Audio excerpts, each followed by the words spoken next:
there for you to see. If you ain't got the eyes to see it, don't complain to me. Together we're united if we only choose to be. The writing's on the wall, so let them make their move on me. The writing's on the wall, it's there for you to see. If you ain't got the eyes to see it, don't complain to me. Together we're united if we only choose to be. The writing's on the wall, so let them make their move on me. The writing's on the wall. Opposing covert forces, you on the other hand only endorse it. Catch our treat, only endorse it. You know where to come when draconian war hits. This ain't a scare tactic, I really wish that things were less drastic. If you abide by the mass formation psychosis, then you'll end up a captive, a slave to the system. So hand over your rights, then blame like a victim. The supply chain's now seized up, so they're promoting people that eat bugs. Go do the research rather than making decisions at a knee jerk. If we go along with the collective, this reality will have ended. It's there for you to see. If you ain't got the eyes to see it, don't complain to me. Together we're united if we only choose to be. The writing's on the wall, so let them make their move on me. The writing's on the wall, it's there for you to see. If you ain't got the eyes to see it, don't complain to me. Together we're united if we only choose to be. The writing's on the wall, so let them make their move on me. The writing's on the wall. Just imagine North Korea in 20 years.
One, two, 1, 2. Good evening, everyone. How you doing? It's Rise Above special Thursday night broadcast. Rise above, generate, rise above, extinguish fear, rise above, abstract. You know it's going to be all about Ra Treat. Big up everyone that's been tuning into the extra broadcast we've been doing in the last week or so in the run-up to the event of the century. Ra Treat, you know what's going down. Right, first announcement, and let me just share the screen very quickly before we invite our guest on. Don't forget, tomorrow night is the big presentation from Master Lee, aka Inner Guardians. It's Panpsychism 3.3. He's been building up to this massively, and after we've chatted about Ra Treat in just a moment and the Woodland School, we're going to be replaying his previous presentation, The Power of Three. We want to get down all the foundational information before we get to the big one tomorrow. Is everyone, let me know if we're sounding all right. I can see all you guys in the chat. Big shout out to Audrey B, Auntie Coviet, Ross Holt, Pac-Man, Bradley Golden. I tuned in from Texas. Big up all the Texas crew. Rise and Shine, Eye for an Eye, Chop the Dog, everyone. Big shout out to Sam Carno. We can still do with a few more Ra Treat volunteers, so please, volunteers.ratreat@gmail.com. Yeah, so the hype is massive. We are now approaching only 2 weeks to go. The lineup is, we thought it was full. We're still squeezing more in every single day. A whole heap of workshops, seminars, speakers, teachers, activities, and that's kind of what we're going to be talking about tonight. But before I do, I need to talk about e-tickets. There has been a bit of a confusion, right? I've been talking about QR codes, and we were under the impression that the QR codes have been sent out of the existing e-tickets. They don't appear to include them, but do not fear anyone. Everyone that's bought a ticket that's got that 4-digit number, we have a record of you, and we will be resending a link with e-tickets to everyone that has a QR code on it. And anyone that's kicking off about QR codes, because that's what the Soviet Union used, shut up. It's an inert piece of technology. It's just like a barcode. It's what we're going to do to count all of the people coming into the event for our license, okay? So yeah, watch your emails that you've got your PayPal on, because in the next week, you will 100% get a new e-ticket for each person with a QR code on it. Right. The last little thing I showed was about pre-bookable activities, and we all know that at Ratry, as well as what we're including in the ticket price, all the seminars, workshops, activities, there is some extra, very special, unlockable content. Okay, it's offered from the Woodland School. Okay, I've showed these pictures before. It's Friday night and Saturday. We're offering loads of stuff from the Woodland School, and I have got the CEO of the Woodland School with me here right now. Her name is Chloe Coxall, aka the Shooting Mum on Instagram. She's a little bit nervous, so please go easy on her, guys. I'm going to say hello to Chloe. Hi guys, I am so nervous. Don't worry about it. I Just know, you're it's just having a ridiculous, chat with but- me. Stop looking at the screen. Okay. Get a little bit closer to the mic. Okay. Right I'm now, gonna keep getting it wrong. you're but not I'm going to gonna get it try. wrong. Tell us a little bit about your journey, how you've got up here with the Woodland School and the Shooting Mum. You know, the Instagram you got. Okay. So basically, the Shooting Mum comes from the mixture of jobs I have, which initially I did, a fair bit of shooting, because I wanted to be able to catch, kill, cook to survive. So Yeah. it's all part of the survival thing. And I've just kind of rolled with that name. Basically I started the Woodland School so that I could share the benefits of being in the woodland and everything that comes with it, and that kind of escape with everybody. I also wanted to show people how to utilise what Mother Nature has to offer, really. The Woodland School is set in a pretty awesome location, which everyone is going to see. But it is, I mean, I'm biased because I built it, but it is a pretty special place. And it does look like something out of a film. It really does. It's a really lovely bit of land, and I'll just say now, it's actually quite synchronistic how all of this came together. We got put in touch through a mutual friend, and we actually started looking at the land next door, which is linked to your dad, right? Yeah. That didn't quite work out, but you said, what about this piece of land next door? And then it turns out you've got this background with the Woodland School. We've always, like we said from day one, we planned to have survival and bushcraft, and we wanted to teach kids about that as well. And it just turns out that you were there with this amazing bit of land right next door, and the rest is kind of history. Yeah, it is. It's like been so smooth running. It's all meant to be. But so all running from very close but almost the same piece of land. We've got the Woodland School, which predominantly caters to children. It is a woodland school as such, because my kind of ethos is I wanted to make nature accessible, affordable, and actually doable for parents, which links us into that the sort of activities that we're offering, because I want parents to be able to still go and enjoy themselves and do those things that we are so restricted in doing when we've got our kids. We kind of thought, well, why not allow people to come and enjoy themselves, and we can look after the kiddos from the same location. That's kind of part of the Woodland School. And then Ragnarok Wild Skills is kind of the adult side of it, which is the bushcraft and survival stuff. Yeah, that's shown on the screen here. Yeah. And we kind of have put together a little bit of an insight into bushcraft and survival. With our sort of session times, we want to show you a little bit of everything, so that you guys can gain that little bit of knowledge. And if you find something that you really want to pursue, then you know where we are and what we do, and you can come back and follow that, which is awesome. Sure. So with regards to Ratry, let's be quite clear. You're going to be sort of doing a number of different things. From the Friday evening, there's a couple of different options for sort of like woodland childcare, right? Yeah. So Friday afternoon, I thought let's open the woodland doors to give parents a chance to be able to get to Ratry, set up, get yourself sorted, grab some food. And so we've opened up the sort of woodland childcare, shall we say, on a Friday afternoon.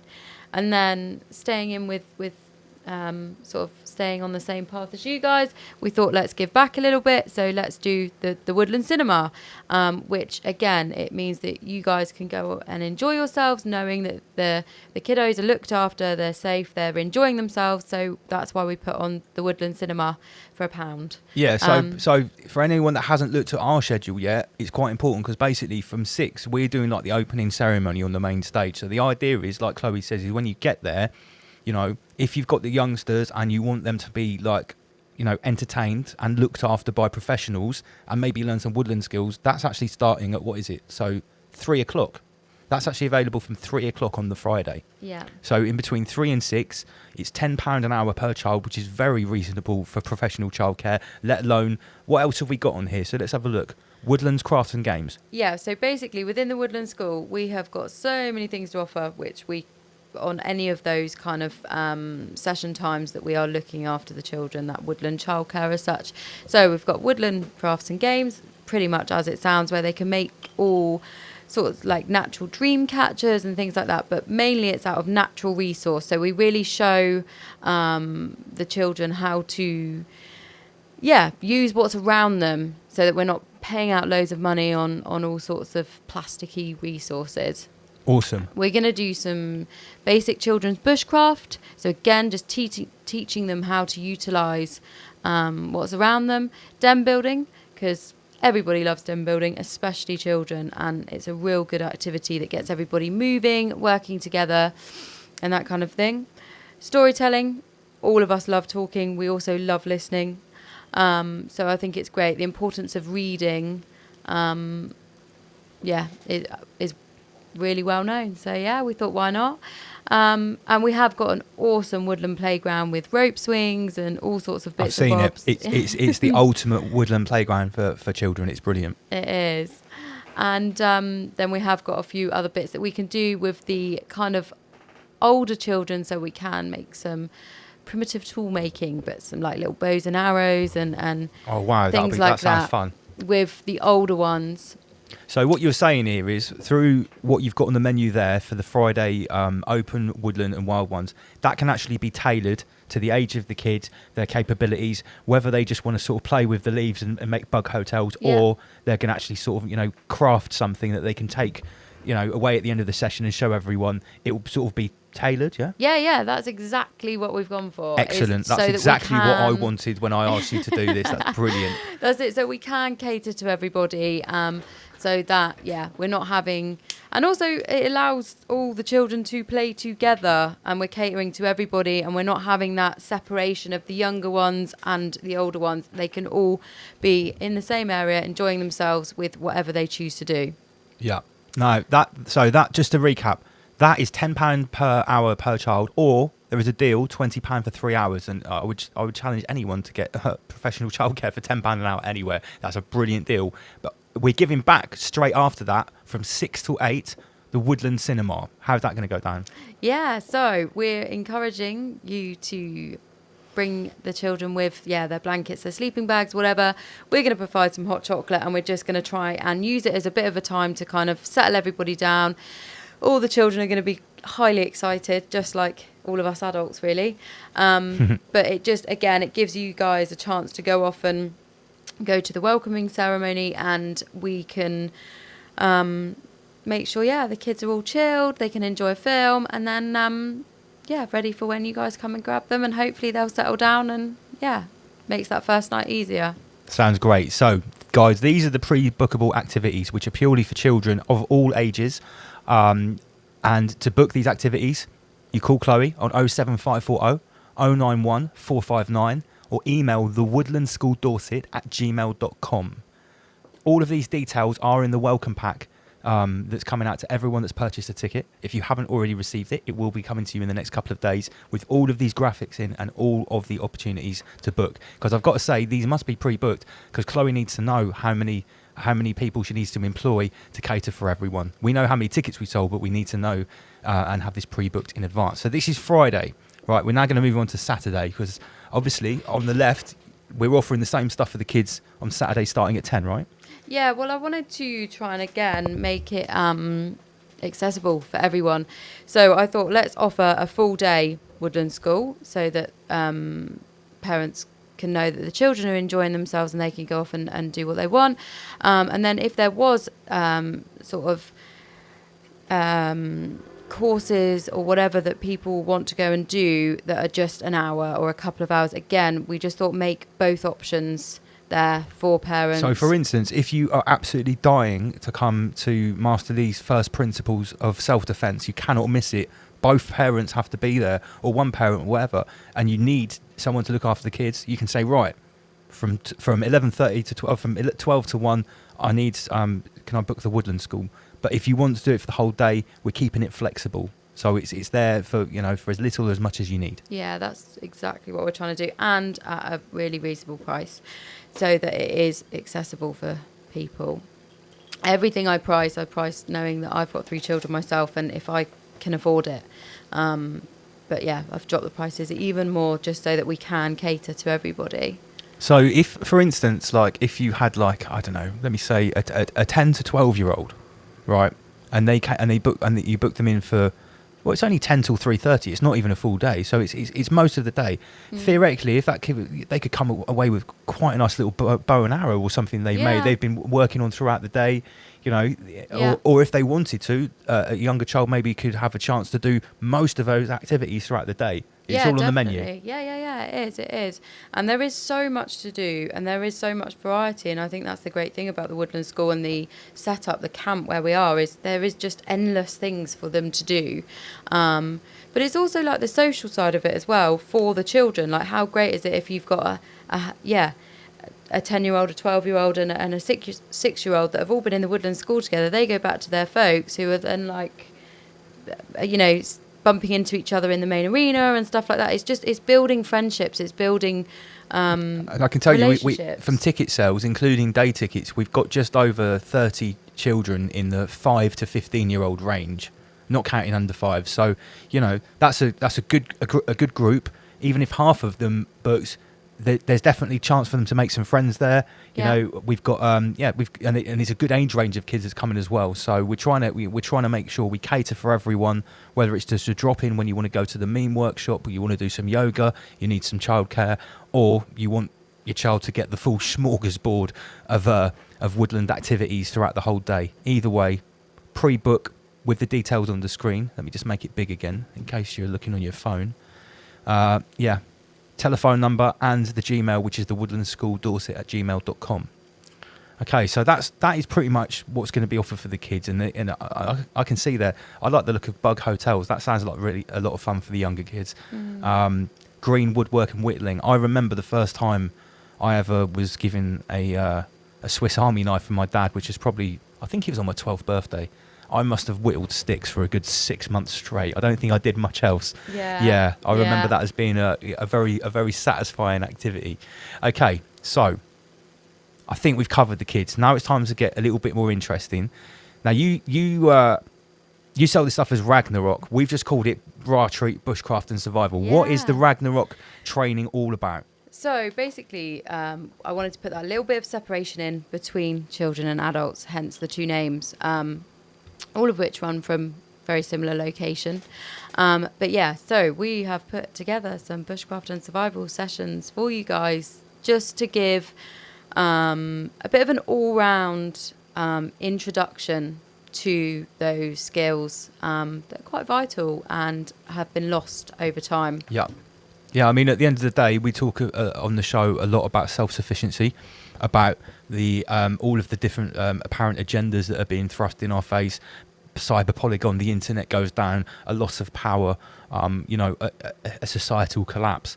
Well, the aim of Ra Treat is not just for everyone to meet up and have a good time. We want it to be a learning experience as well. So this has been tailored for exactly that. So the activities we've tried to put into this, and asked Chloe to come up with, are fundamental skills that you would need if the shit really hit the fan. So yeah, let's go into a little bit more detail about what's included here on the menu of so it's £25 per person, right? Mm-hmm. And is that for an hour or 2 hours? That's 2 hours. That's 2 hours. Okay, That's 2 so it's hours. £12.50 an hour. Yeah. That's again excellent value. Sorry, I pressed the wrong button there. All right, let me just go back to this one. So I'm trying to make that bigger. Okay, so fire lighting and natural tinder. You're going to be finding bits in the forest. Yeah, so we're going to show you how, what you can use as natural tinder within the forest setting that we're going to be in. And we're going to show you how to light fires, manage fires. Yeah, without going into too much detail and giving too much away. Yeah. We're going to show you how to be able to light and keep a fire going. Okay. For warmth, for cooking off. But there's so much to fire lighting. It isn't just a case of whacking it all together and hoping for the best. Your fire will depend on what you want it for. Sure. And whether you want it to be small enough that you can be not seen, but still gain that heat and enough to cook with and things like that. So yeah, there's loads to that. Now, once you've built your fire, obviously you need to make sure that if it rains, the fire doesn't go out. So you need to build a shelter when the shit hits the fan, right? Yeah, absolutely. So that's the next thing, knots and shelter building. So yeah, we have put together a little session to give you guys an intro into that on really easy sort of shelter building, quick, in survival terms. You want to burn the least amount of calories as possible. You don't know when you're going to get your next meal. So survival is really about making sure you're not burning too much energy. Sure. Tree ID and natural navigation. Yeah. So what's so important about knowing what trees what? Well, trees have got so many properties to them, whether we want to use them for medicine, whether we want to use them for shelter, fire. Already those sort of two previous things are based or can be based on trees. UK Tree ID is a really, really good, just to have a little bit of UK Tree ID could save your life, really, at some point. And natural navigation, it is always really good to know where you are and where you're going, especially, again, in a survival situation. You don't want to stay for too long. You want to keep moving, and you need to know that you're going in the right direction, or you're not going around in circles. It's quite common. Yeah, because it's very easy to get turned around in the forest. This is the term, not people. It means once you've turned around enough times and you're totally disorientated, you can get to a situation where you never know if you're going in the right direction. You just keep turning around. Yeah. I've had it. It wasn't obviously a life or death situation. It wasn't a massive forest, but I've witnessed this firsthand. It wasn't pleasant for half an hour, 45 minutes, having no direction where we're going. This is in Mexico, actually. Oh, wow. Yeah, we went to this temple. Right, listen to this. That is quite frightening. Right. So we're in this tiny little village called, and it's one of those like Mayan words that starts with an X, very hard to say, like something like that. That's what it's called. And no one spoke English. So myself and my new wife, we were walking around not knowing what to do, saying, please take us to a temple. Someone goes, 4 hours. I'm like, what? We managed to get it down to 45 minutes. But this temple was 45 minutes into the middle of nowhere, into a jungle, a very small car park. It was free to go in. No one was there, absolutely no one. And there was apparently 5 temples. We got to the 4th and we kept going. And I was like, I don't know if there's a 5th temple. I'm not that bothered about it now because we've been walking for quite a long time and we got turned around. Luckily, after 45 minutes and much dismay, we came across some other holiday makers who also spoke no English, but they wanted to carry on going to the temple with us. We're like, no, we don't want to see the temple. Which way back to the car park? Managed to find out. But yeah, that was not so much fun lucky. getting turned around in the forest. Yeah, That's pretty scary stuff. Very, very important skill. So what's tools of the trade? So it's Without giving too much away. Yeah, well, lots of people, I'm sure, have got axes, knives, and various other sort of tools that they would class as bushcraft or survival tools. And we show you the basic tools because you want to be carrying light and how to use them and how to use them safely, because it is so common to see people with a knife and they don't have any knowledge on how to use them. Using a knife the wrong way can be very dangerous for you and anyone in arm's reach of you, basically. Exactly that. And again, going back to the survival side of it, if you cut yourself and you're in a survival situation, you're adding to those risks which you want to reduce. So if you're if you've been shown how to use a knife properly, how to use an axe properly, then yeah, it helps alleviate some of that risk. So all of that is included for £25. It's crammed into 2 hours, and I guess, you know, this is really like it's a taster session because you're trying to cram a lot in there. It says maximum 8 people, and there's 2 sessions, 10 to 12 and 1 till 3. Does that mean that there's only opportunity for 16 people to do that? There is, because it will be a 1-to-8 ratio, so it will be 1 instructor per 8 people. So you guys better get booking that up Yes. quick. We've already sold over 250 tickets. There's only 16 places on that. Okay, so get booking up quickly. Yes, that'd be great. However, we also have other activities for adults. And what's the youngest child, I must ask, that can do the Ragnarok? So Do you take it case for case, or do you have a set rule? do you know what, case for case, because children are so different and parents are so different. What's the youngest you had on? I would be uncomfortable taking anybody under the age of 8. Oh, right. I thought you were going to say 12. No. Okay, yeah, that's I mean, cool. my eldest son has just turned 11. Okay, so you've just opened it up for all children down to like 8 years old. That's really cool. So a responsible 8, 9 or 10-year-old could be trusted to learn these skills and not chop their hand off or something. Yeah. I Okay. think every case is different. But I. Okay, right, next one. What about the axe throwing? Is that the same? So, yeah, age-wise. Okay. Yeah. Got smaller axes for kids? No, they don't need smaller Oh, ones. what's Yeah. it? Are they like sort of tomahawk size? I've done knife throwing. I've never thrown an axe. Oh, well, you're first in line then to throw axes. Oh, I'm You're definitely gonna going. set the Hey, I precedent. can't wait to do axe throwing. I've been watching Vikings. I've just completed Vikings. Oh, brilliant. Ragnar Lothbrok, mate. Come on. Yeah. Yes and no. I'm totally up for doing some axe throwing. How many axes do you get? Could you maximum throw in 15 minutes for a tenner? Do you reckon? Yeah, well, I reckon you should do it. Can you give me And 2 then- axes at once so I can throw them double handed? I used to be able to throw knives double handed like that. If we can record it. 'Cause I'd be Okay. Oh, of interested course. to Listen, see. you should see the cameraman we've got coming. Brilliant. He's got one of those transformer gimbals that where the camera floats around him. He looks like a awesome. cyborg. It's amazing. Yeah, nice. Awesome. Big up Freddie Stevenson. Okay, so axe throwing. How many people is that? Something you can just drop in throughout the day and do Yeah. for 15 minutes? Yeah, so with the axe throwing and the carving corner, we thought let's just have something running all day. Yep. That people can just walk in, you know, book themselves on, pay their money, go and do it, and then move on to the next thing, so that people don't have to dedicate that time to it as such. So We does just that thought need we'd to be offer a walk-in. pre-booked, the axe throwing and the carving corner, or is that actually more drop-in? It can be pre-booked. We recommend it to be pre-booked. Yeah, we do recommend it to be But pre-booked. there will be some drop-in opportunity there. There will. But we'd rather it be pre-booked. Yes, because the pre-booked are going to obviously first come. Because obviously, That's what you've got to absolutely- remember is if we get a low amount of pre-bookings and then everybody wants to do it on the day, there won't be the opportunity because we won't have been able to employ the staff that we need because we don't know how many. You get the idea, guys. Yeah. So, please don't wait for a drop-in on those activities. Let's get them pre-booked so Chloe can know exactly how many qualified instructors and staff she needs to get in so that everyone can be catered for. Because the worst possible outcome is that not enough people pre-book. Everyone thinks, oh, I'll just do it on the day, chuck them a tenner. And then we don't actually have enough capability because we haven't got enough people there. You know, for all we know, everyone wants to do this. So let us know. The details are on the screen with regards to the phone number and the Gmail.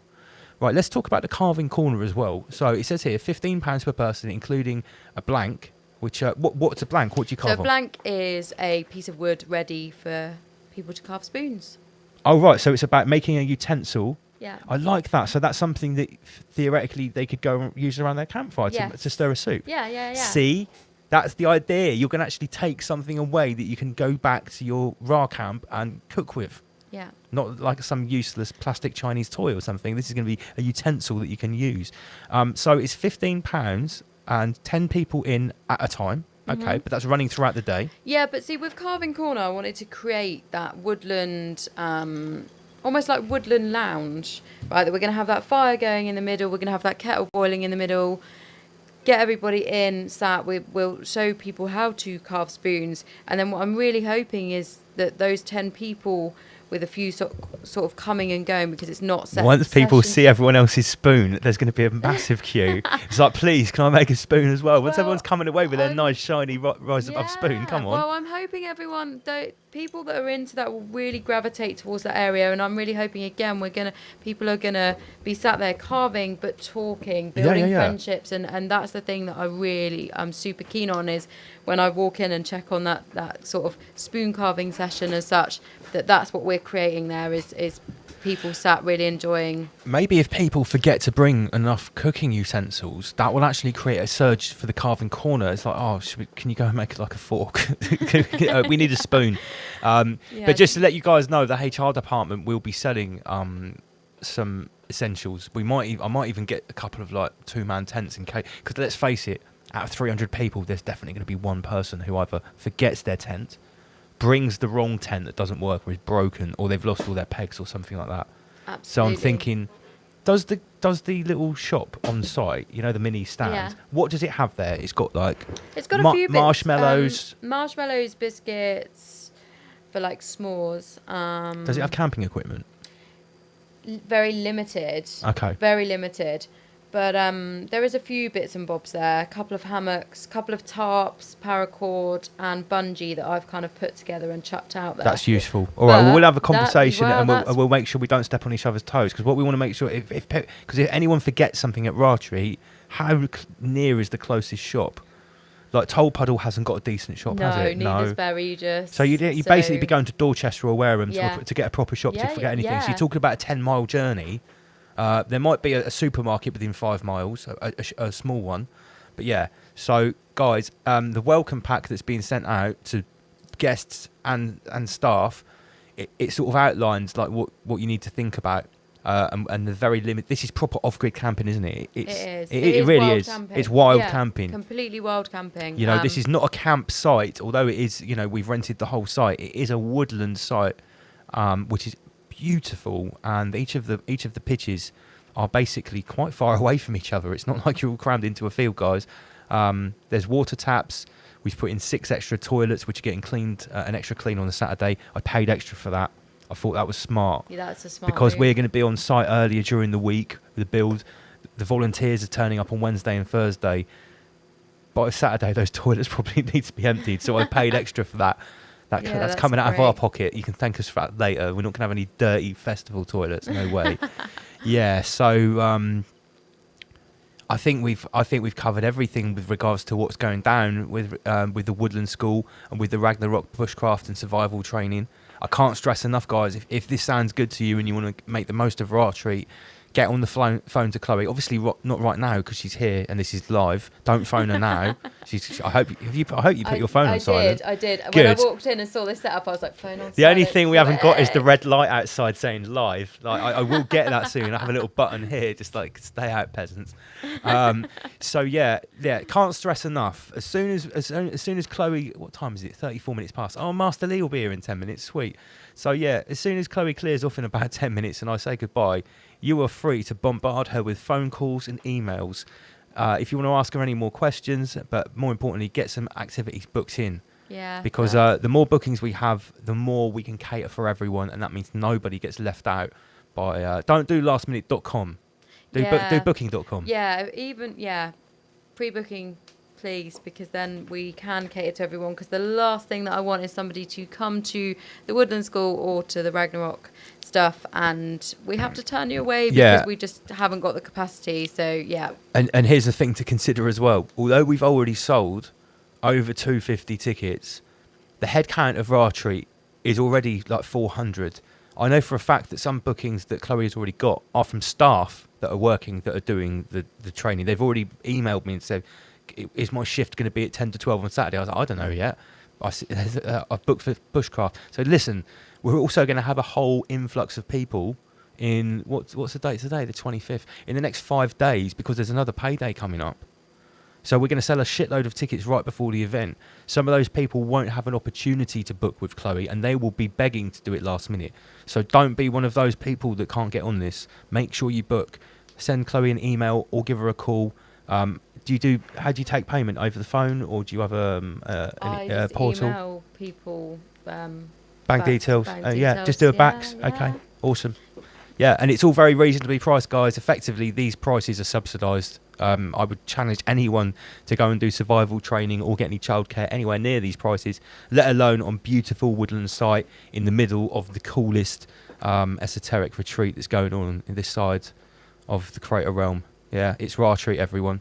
Let me see if I can just get a little... Yeah, let's play this. Yo, take a look inside, realize your power. See our strength rise high by the hour. Manifest like lotus flower. Louder, I am free, not a coward. All we gotta do is say no to every single rule they roll.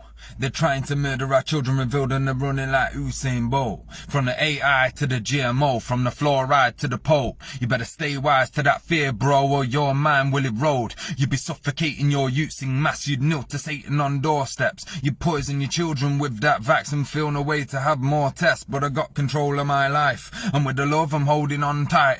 And if that girl there don't like to be free, then poof, she won't be my wife. I'ma live my life for our freedom. Wake up the guys, we might need them. The government's a Ross Clark snake trying to make you take a bite inside Eden. Who knows what might unfold? Turn off that box of mind control. Look deep inside and find your soul and realize that it's time, let's go. Wake up these walking dead, them slave to the system, born and bred. Get up, put your role in, friend. Show them you're free from the law of men. I am free, you are free, we are free. Manifest. I am free, you are free, we are free. Truth be told, I am free, you are free, we are free. Manifest. Yeah, I am free, so you are free, and we are free. So truth be told, take a look inside, realize your power. See our strength rise high by the hour. Manifest like lotus flower. Louder, I am free, not a coward. All we gotta do is say no to every single rule they wrote. They're trying to murder our children, reveal them, they're running like Usain Bolt. From the AI to the GMO, from the fluoride to the Pope. Better stay wise to that fear, bro, or your mind will erode. You'll be suffocating your youths in mass, you'd kneel to Satan on doorsteps. You'd poison your children with that vaccine, feel no way to have more tests. But I got control of my life, with the love I'm holding on tight. And if that girl there don't like to be free, then poof, she won't be my wife. I will live my life for our freedom. Wake up the guys, we might need them. The government's a rock star snake trying to make you take a bite inside Eden. Who knows what might unfold? Turn off that box of mind control. Look deep inside and find your soul. Then realize that it's time, let's go. Wake up these walking dead, them slave to the system, born and bred. Get up, put your all in, friend. Show them you're free from the law of men. I am free, you are free, we are free. Manifest. I am free, you are free, we are free. Truth be told, I am free, you are free, we are free. Manifest. Yeah, I am free, so you are free, and we are free. So truth be told, back to the laws of nature. Reap what you sow and add flavor. Go research laws of a sovereign being. Defeat the war, it's on paper. They're trafficking kids, jacking our cribs, trying to scare us. Take that crap off your lips. Pigs trying to treat us like cattle with sticks. Soon kids won't know what happiness is. Soon masked up kids never seen a smile. And when's the last time you saw grandma? I am free and I'll stay free. Don't touch the kids, we'll bring anger. I am free, you are free, we are free, that's the mantra. Treat them like any dad would. Tom Hanks coming down the chimney like Santa. Clap for the NHS, that's black magic. For the taker of kids, that's fact. When I burn my sage and I cast my spell, can't socially distance that. I won't ever lie down playing victim or burn down Babylon system. Don't trust promise of freedom in the future when I'm free right now while you're listening. No pedophiles, no surveillance. So free and proud and no masons. I feel it now, it's all blatant. And I see the crowd they can't play with. Go make the call for Nuremberg 2 for the spiritual war they wage to hurt you and you and you and you and you. Shout we are free, the call to break through. I am free, you are free, we are free. Manifest. I am free, you are free, we are free. Truth be told, I am free, you are free, we are free. Manifest. Yeah, I am free, so you are free, and we are free. So truth be told.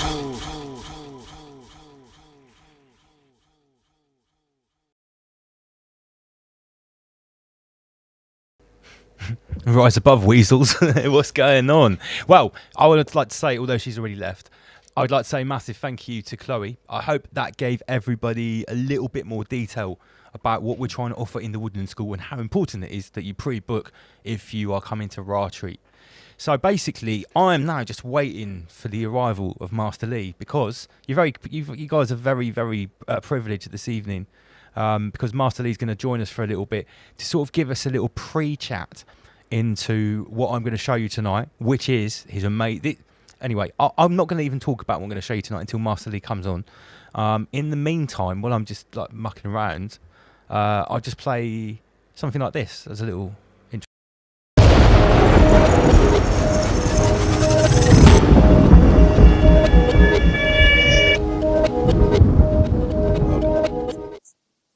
Yeah, for sure. Enough is enough. When you drew the line in the sand, the first place in the Guardians came was to rise above. And we were having this chat. We had a good chat the other night, myself and Lee, for an hour or so.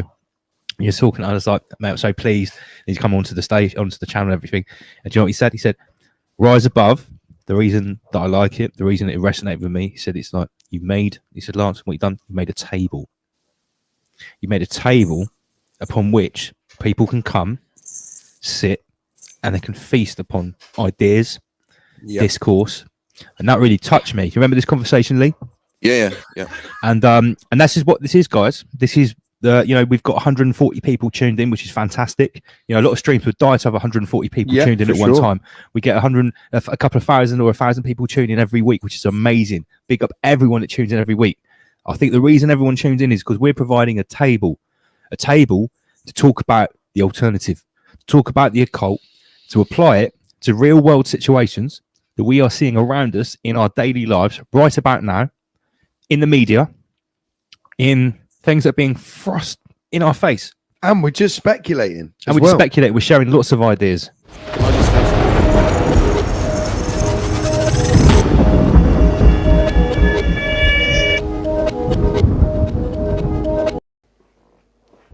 Okay.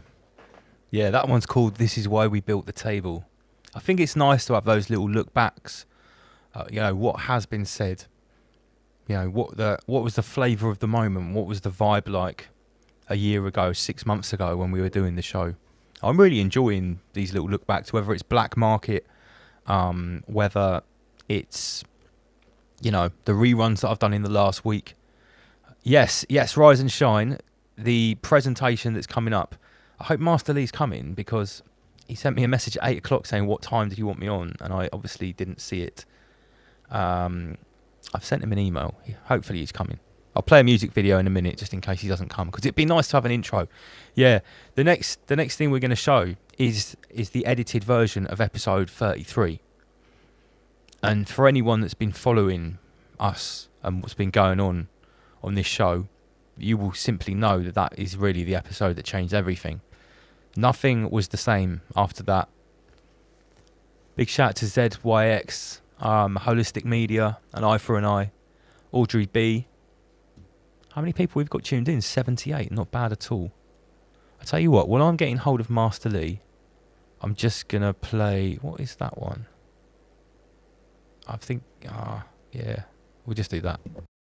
Rise above, generate, rise above, extinguish fear, rise above, abstract stillness, rise above, domino, rise above, extinguish fear, rise above, extinguish fear when we generate. Since day one we've been going in militant, not same, also different, abstract stillness, no equivalent, double L's flows omnipotent, may I suggest a lyric proof vest, I got a bar that will tear through a chest, cause a massacre from my caliber, your Kevlar can't protect. Anyway, back to the subject, expose devilish acts to the public, and talk topics they won't publish, instigating cold wars like Sputnik, observe you with a satellite view, heard the cattle these parasites do, worshipping the gods of our conquerors, it's a blinded acolyte view, members the spineless remain reminded, they drink blood and sacrifice you, so misguided, laws are provided, to benefit the chosen few, so we rise above and extinguish fear when we generate love, a single candle lights up the darkness, that is the power we all harness, let's identify targets, light them up, lift them down, carpet beef, sprinkling garnish, the message, word, power, sound, I don't care if my wet gets tarnished, spit this shit till I'm dead in the ground, where they pollute your mind with garbage, do one thing, just hold it down.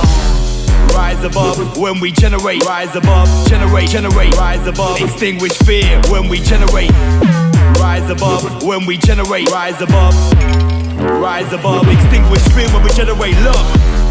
Rise above when we generate, rise above, generate, rise above, extinguish fear when we generate, rise above when we generate, rise above and extinguish fear when we generate. This is more than 232s in a hook. Do you want lyrics? I write books. Where your head double L overtook with a statement you can't overlook, and I drop rhymes you can't unhear. Plot lines never unclear, and I tell them that direct to your ear. I doubt the signs that guided us here. And these lies from lost puppeteers who cut through throats like Schwartz buccaneers. Call to arms, don't volunteer, or take orders from brigadier. From war and carnage they profiteer. The march goes on till we disappear. It's my duty to interfere, smash them system like chandelier. MCs chat about whips and cars, I rap bars about pyramids on Mars and other weird subjects hidden for years, locked in casks. Strap a protective mask, inform your collective war and star. It's a harrowing task and I'm swimming in fears on a narrowing path, I'm powering past. All these bullshit rappers will devour you last, and they're carrying fast. Drop from the top of a towering shaft, push from the ledge of a soaring peak, shoot from the pledge of a war and speak. Close to the edge, the outlook's bleak, frozen breath cause the output's weak. Rise above when we generate, rise above, generate, rise above, extinguish fear when we generate. Rise above when we generate, rise above, extinguish fear when we generate love. Rise above when we generate, rise above, generate, rise above, extinguish fear when we generate. Rise above when we generate, rise above, and extinguish fear when we generate.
You on the other hand only endorse it. Catch raw treat, only endorse it. You know where to come when draconian war hits. This ain't a scare tactic, I really wish that things were less drastic. If you abide by the mass formation psychosis, then you'll end up a captive, a slave to the system. So hand over your rights, then blame like a victim. The supply chain's now seized up, so they're promoting people that eat bugs. Go do the research rather than making decisions at a knee jerk. If we go along with a collective, this reality will have ended. It's there for you to see. If you ain't got the eyes to see it, don't complain to me. Together we're united if we only choose to be. The writing's on the wall, so let them make their move on me. The writing's on the wall, it's there for you to see. If you ain't got the eyes to see it, don't complain to me. Together we're united if we only choose to be. The writing's on the wall, so let them make their move on me. The writing's on the wall. Just imagine North Korea in 20 years, when everybody has to wear a biometric bracelet which constantly monitors your blood pressure, your heart rate, your brain activity, 24 hours a day. You listen to a speech on the radio by the great leader, and they know what you actually feel. You can clap your hands and smile, but if you're angry, they know you'll be in the gulag tomorrow morning.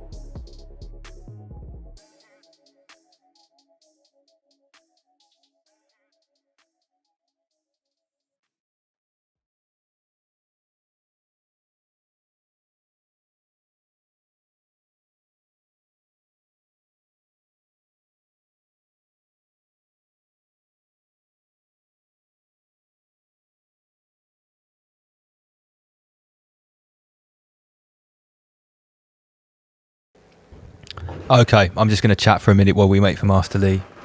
The Empress is getting pissed off. She wants to cook dinner. I said it would be 8 until 8:30. I slightly lied. 8 till 9. I did say 8 till 9. Definitely said 8 till 9. Anyway, Master Lee will be with us in any minute, and we're just going to have a really short, sharp chat with him before I replay the Power of 3. So, who have we got tuned in? Is this all just the family? Have we got anyone new? Andy Pandy 33. Oh, Snell. Yeah, Snell, reply to my Telegram, please. Don't be rude. Audrey B. ZYX. Bradley Golden. I for an I. Colin Robertson. Sabaja Sal. All the fam. Hogdam Munch. Luxury Turtle. Like a bit of Luxury Turtle. Bishop Matt. Bishop.Matt. Sad Boy. Sad Boy. Who's that? You knew.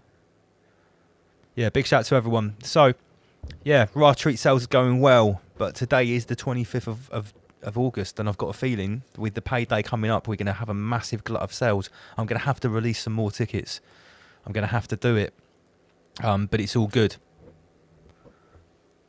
I've just got a message. Maybe this is Master Lee. What's going on? This is the proper off the. Oh no, that's some design. Oh, we've got so much going on. Honestly, if anyone understood how many things I've got going on with regards to this event, constantly 25 hours a day. Yeah, this 25-hour day we're working on, it causes like a 33-day month. But the good thing is you get 2 extra days a month. That's how we work at Rise Above. Get extra things done. Maybe we can have a jingle. You can tell I'm proper freestyling at this point. I haven't really got anything else to show you until Master Lee appears in the green room. I can't. Oh yeah, let's just replay this. This is well old. I hope this doesn't get me in trouble. This is one of the first little videos I made. Did anybody know that in 2018 there was a pandemic, a global pandemic of tuberculosis, a viral respiratory disease? Does anybody know how many people actually died? Actually, no, that's definitely going to get me banned. It's got World Health Organization shit on it. Okay. Come on, Master Lee. What if I say his name 3 times? Inner Guardians, Inner Guardians, Inner Guardians. If not, you guys are going to get like another Ratri advert. What's this? Give you a taster. I've done hundreds of hours of research into this topic. If you want to know more, check out my YouTube channel. I'm double LMC and the show is called Rise Above. Thank you very much. That's very outdated, but luckily Master Lee is here. He's live in the flesh. Do you know what? It worked. I said Inner Guardians 3 times and he might have had a 33-second delay, but here he is. Right, let's get straight down to business, Master Lee. Salutations. Can you hear me salutations. okay? Yeah, great. No, it sounds good. No sound check or anything. So, tomorrow night is the final presentation. Okay? Panpsychism 3.3. We have laid the foundation with metaphysical personal protection. That's been played in its entirety. I've played the late night chats telling the story of how you came on the team. So the foundation has been laid over the last 2 weeks. Tonight, the Power of 3. How does this fit into the puzzle? Well, you could say the Power of 3 is the foundation for any type of elevation, to have any type of arising or even awakening. So if you use the analogy of a freestanding ladder, how would you create that? You have to have 3 points. You create a triad. Yeah. It doesn't even look like a triangle, but it's still a triad. That's very important. I haven't heard this one before. Yeah, so for instance, the idea is to get off the horizontal line, the baseline of the dialectic or the duality. So by using the Power of 3, we have the ability to rise above. Okay. So you could from call 2 comes 3. Yeah, you're evoking the third force, and it's the third force that is generally missing from the mainstream, definitely, and the population at large. So you could probably say that those who are attending the Ra Treat and those that are interested in like the esoteric, the occult, and that are basically aware and that haven't brought into the mainstream narrative, they would actually have a degree of third force. That's how you could easily decipher those that are asleep and those that are awake. the ignition of the third force, and it's something that we've been talking about ever since you introduced it with you know what we're about to show. Now, this presentation, I think I've cut it down to roughly 50 minutes to an hour. It went on for a bit longer than that, but you know, we always have a bit of fun on a Friday night, so I tried to condense it for everyone.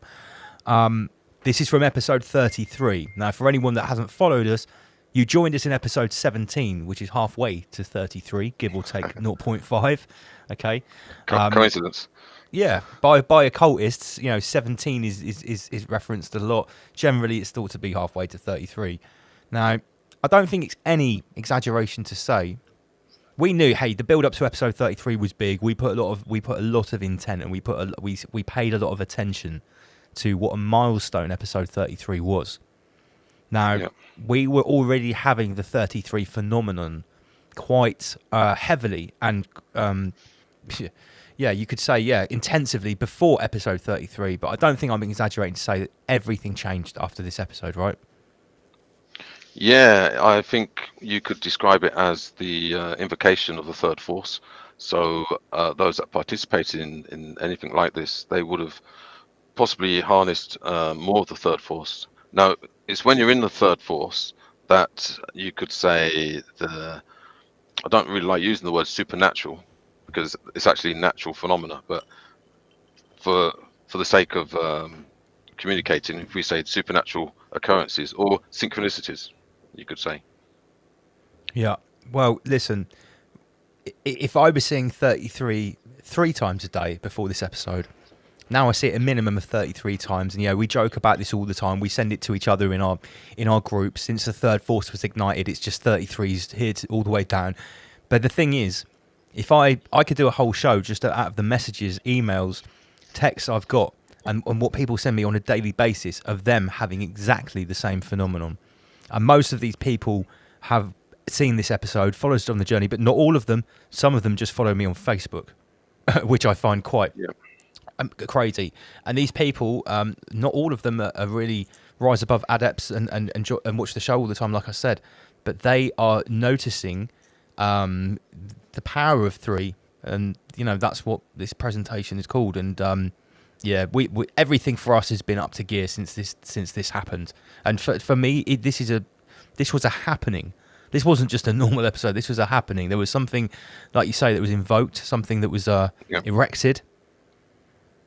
And the rest is history, I guess. Well, see, the thing is, for whatever reason, most people live, you could say, in Plato's cave, or they're playing ping pong in a dark room with a black ping pong ball. So most people don't really know what they're doing, where they're going, what the nature of reality is, even the description of this realm. It's all been sort of muddied, you could say.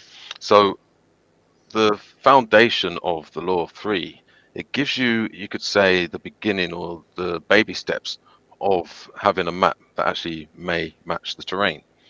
So you've got to kind of clue what you're doing. So what you have to remember that the dark occult world, you could say they use the power of 2. We all know the dialectic and duality. So it's either this or it's that. So they're always trying to get you on the horizontal line. It's either one or choosing 2. this or that. Yeah.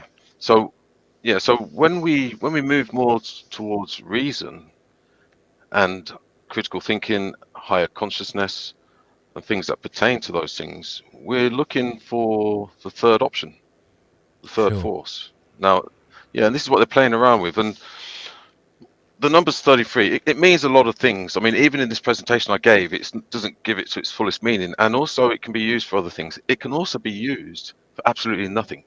So, as an example, even within the secret societies, when they have these degrees of initiation, it's nothing. It's an illusion of something. So it can be used for something. It can also be used for nothing, or an illusion, to give a sense of that you've got to have obedience, you've got to comply, so you can get to the next point. So it's almost like dangling the carrot in the secret societies. So you could well meet a 33-degree Freemason, as an example. I shouldn't have said that, but somebody from a secret society, and they may not know anything. Yeah. Well, So this that is has to be what you know. factored in. I'm very open about this. When some of the Masons speak to me, and I tell everyone I've done a job for a practicing secret society member, and he says, he watches the show and he says, you realise that some of these members at 33rd degree level, most of the stuff you talk about would go way over their head. They don't know about any of this. Yeah. It says that sometimes in some ladders of that tree, 33 isn't even the greatest achievement. No, it's an illusion, and also, like I said, it's all about compliance, it's all about conformity, it's all about obedience. So a good way to have that is to create these initiation degrees where you think at the next level you're gonna know everything. Everything's going to be revealed. The veil's going to be dropped. But then they just keep moving the goalposts. Now we all know very well how good they are at moving goalposts. World champion, FIFA level, platinum goalpost movers. Yeah, of course. Okay. Yeah. So so I'm sure I can't remember now, but I'm sure I explain it with regards to the opposites, like the yin and the yang, the black and the white, the up and the down. Basically, it's the polar opposites of any given thing. You could actually dissect it, so it's like a positive and neutral, the good and the bad, the affirming and the denying. Now, the most important thing to recognize is that we're living in a realm of three forces. They cannot be escaped. So there's no point running away from the negative or the denying, because, for instance, and I have explained this before, the mere fact of saying no to somebody, that is a denying force. So you're actually using the denying force for, you could say, good purposes. Yeah, well, that's what we talk about with the catalytic converter, I guess. Yeah. And that quote that I talked to you about earlier on, that I want to put on the sign at Ratreat, it's along the same lines. Yeah, and I could also add to this, because a lot of people ask the question about, why are some people aware, why are some people awake and others not? Well, you can actually say that those who are aware and awake, it's possibly because they've learned something from experiencing the denying force. And it could be in the form of trauma, it could be in the form of even massive disappointment, or another thing it could be, if you put yourself out there in any capacity, you're going to experience difficulty, you're going to experience loss, you're going to experience pain, suffering, sacrifice. All of those things could be deemed as the denying force. So it can be very useful. It can actually be a useful thing. Yeah, the denying force as a learning. It's catalyst, it's lessons. So is there anything else that anybody needs to know that hasn't seen this the first time round before we replay it for everybody else that has seen it the first time round? For first time viewers of what we're about to show, any more preface that you could give? Not really. I mean, we can all, even if you look at the sort of normal reality, even in terms of electronics, we all know that there's you get a positive, neutral, and an earth. So to make anything function in this reality, you need a law of three. The big problem is, because of the psychological operations, the social sciences, and the occultists in dark suits, they just keep you on the two, on the polarity. So basically, they want the population to be third force blind, which means that you don't elevate, you don't rise above. There's no sense of self-perfecting, and you're not able. And we all know about this problem reaction solution. The solutions are always found in the third force, and they want to keep us away from the solutions of the real solutions, so they can offer us problem reaction problem. It's all about the side effects. So tonight we're going to replay The Power of Three, or The Law of Three, by Inner Guardians, Master Lee. We're trying to ignite everybody's third force to get you guys off the horizontal line. If you've seen this before, now it's time to elucidate further. There will be more to take from this presentation the second time round than there was the first. And if you haven't seen this before, then you're in for a real treat. Okay? And obviously, I have to remember and remind you guys that we are still building up to the big one tomorrow, which is panpsychism 3.3, which is building on top of all of this information, which Inner Guardians has been slowly divulging to us since, what was it? Was it January 2021 when you first came on? When you drew the line in the sand? Pretty sure that was the start of 21. Yeah, I think it was January. Yeah. So it's been 18 sure months. January. It's been 18 months. You've been on the team now. Yeah. Okay. So and just one other thing. In terms of the things I've presented from the beginning, I was kind of expecting to look back on a lot of the things and maybe say, well, maybe this wasn't right, or maybe this didn't stand up. But so far, everything that I've looked at and everything that I've said 18 months ago, it's becoming more obvious, more apparent, more relevant than ever. Funnily enough. Yeah, and so for instance, pretty much everybody knows it's a psychological war. But the thing is, who was actually prepared to do anything with regards to the psychology within a psychological war? And that's where I think humanity's got caught with their sort of boots off. Yeah. You can point out the problem, but being prepared to deal with it, to evade it, and to pull off a successful evasive maneuver around a psychological operation is more complicated than simply going, that's a psyop. Yeah. Right. We need to get to the replay because I'm about to get in serious trouble. We haven't had any dinner yet. Inner Guardians, Master Lee, I'd like to say thank you very much for you joining us very shortly to give a little preface to this presentation. I think I need to stop gassing and just play it. So, right, we'll see you tomorrow for the big one, IG. Yep, looking forward to it. Yeah, me too, mate. I can't wait. Right, here we go. Inner Guardians with the power of 3. Rise above, everyone. Rise above.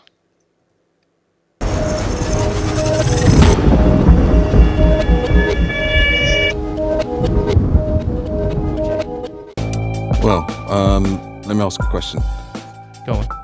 What's the magic number? The magic number is 3. Everyone knows that. Yeah. 3 is the magic number. Yep. Gosh. And number 3 is the number of manifestation. Why? 3 points of a triangle. Well, because it's a triad. All phenomena in creation must contain 3 forces. And this is something that I mentioned on the first presentation I did. You did, yeah. Yeah. So you got the positive, the negative, and the neutral.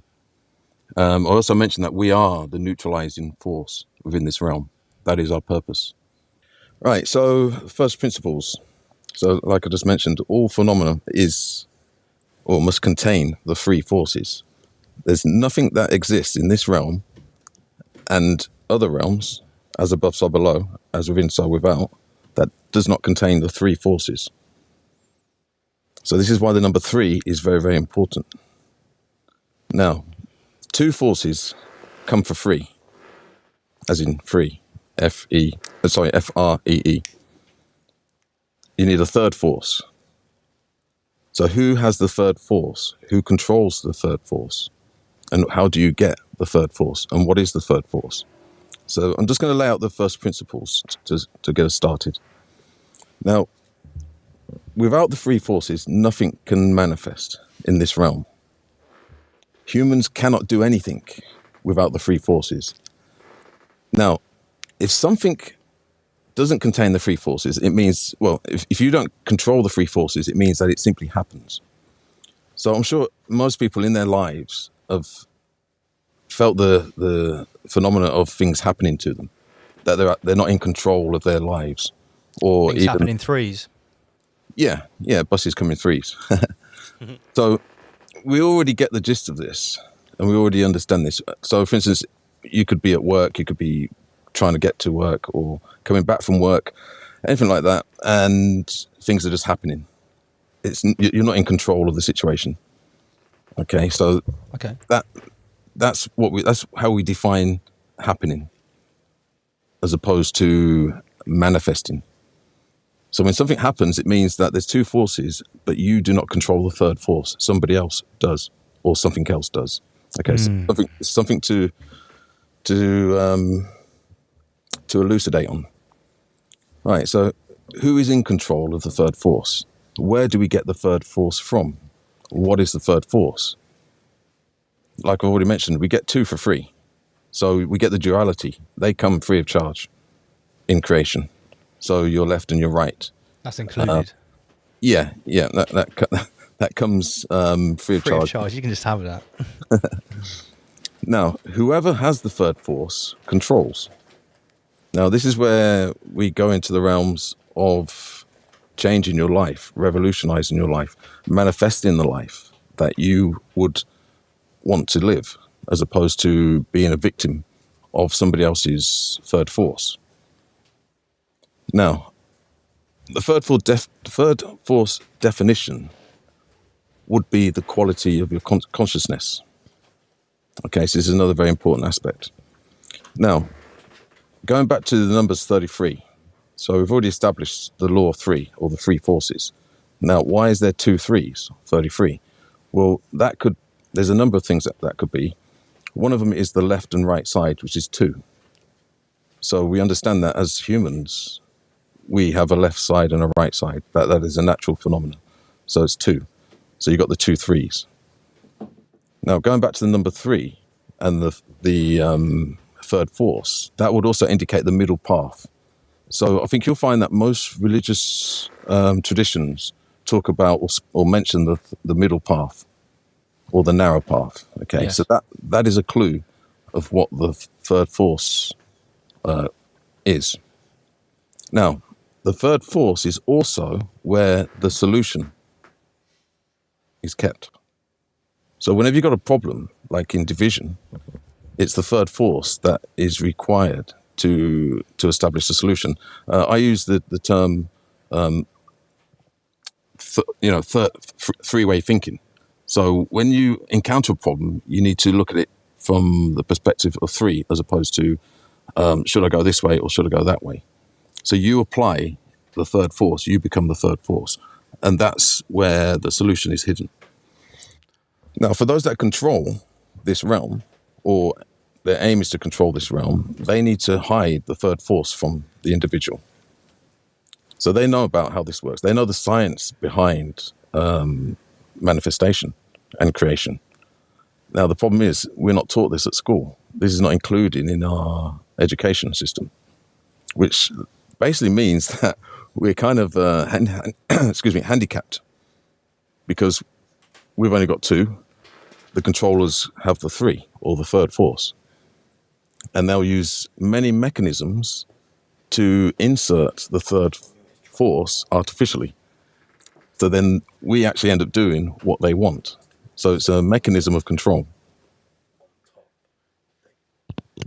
Do you want to? Mate, we're writing notes. You're literally sparking us. We're like, Andy PG's like, we need to write this down. Carry on. Sorry. Right. Okay. So yeah, we're recording this. Yeah. So I'm just laying down the first principles of the what, the why, and the how. Now, this needs to be absorbed. You need to eat and digest this knowledge, and it's very, very important. Now, 3s are in all and everything. You cannot escape the law of 3. Now, once you understand or get the gist of the law of 3, or the 3 forces, you'll live a tranquil life. Your quality of consciousness will increase. And this is the struggle, this is the battle between the 3s. Now, going back to the numbers 33, by displaying the numbers 33, what do you think that they're telling us? They're telling us that they're in control of the first and the second triangle. Yes, the 2 triads. So they understand the law of 3. They also control your law of 3. And it's as simple as that. If you can control your law Mate, of 3... you just absolutely smashed it. Yeah, so if you can control your law of 3, then you take the power back. Now, this is actually meant to be how we live. Now, somewhere along the timeline, that knowledge was hijacked, occulted, and denied us.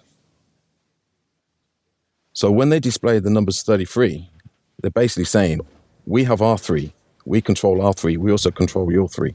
Yeah. Boom. That's what 33 is. Yeah. Can I just interject quickly? Because from a New Age point of view and from an angel numbers point of view, this is one interpretation of 33 that I came across. Everyone knows about 1111. People have seen the 11 angel number. They conceptualize it like this. 11 is the number of thought. 22 is the number of action. But when they come together to create the synergy of the Genesis, that's 33. Yeah. Have you heard of that concept before? Yeah. It's the master numbers. The master numbers. Okay, so there's actually multiple different ways of interpreting how powerful 33 is. It works on different disciplines. Yeah, it's the master numbers of the golden circle. So we are meant to have the golden circle. The problem is we've given it away. We've consented to give it away. And I'll just quickly throw this in. So, for instance, most people receive their third force from the media or from movies. Now, even the word movie indicates movement.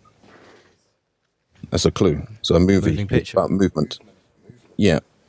So in order to manifest something, to get it moving within creation, the third force is needed. Now, if you're reliant on a third-party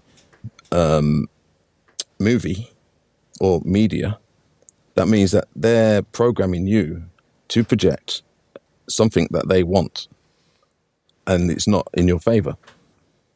And this is why we're in the mess that we're in right now. Well, for a long time, throughout. What's the Soviet Union trying to do right now? It's trying to become the number 3 of our health system. Yeah. It's trying to number 3 us on the sovereignty of our own healthcare, our own immunity, our own connection to the source. Sorry, I've got to interject. Lance, one of your Facebook posts, I don't know who said it, but it was a great line, and I said nailed it. It was addiction and dependency on... It was Terra Slim. Yeah, there you go. He goes, they're addicted to the dependency of the state. Yeah, addicted to the dependency of the state. And I said these people are getting high off their own self-imposed victimhood. And this is what it is. This is going to be like they dependent on the medical. This is exactly. Yeah, whether it's a financial dependency, whether it's a medical dependency, whether whatever you want to call it, with a shelter dependency. Yeah. Tech dependency. Becoming the top of the triangle and controlling the number 1 and 2, the number that's so powerful.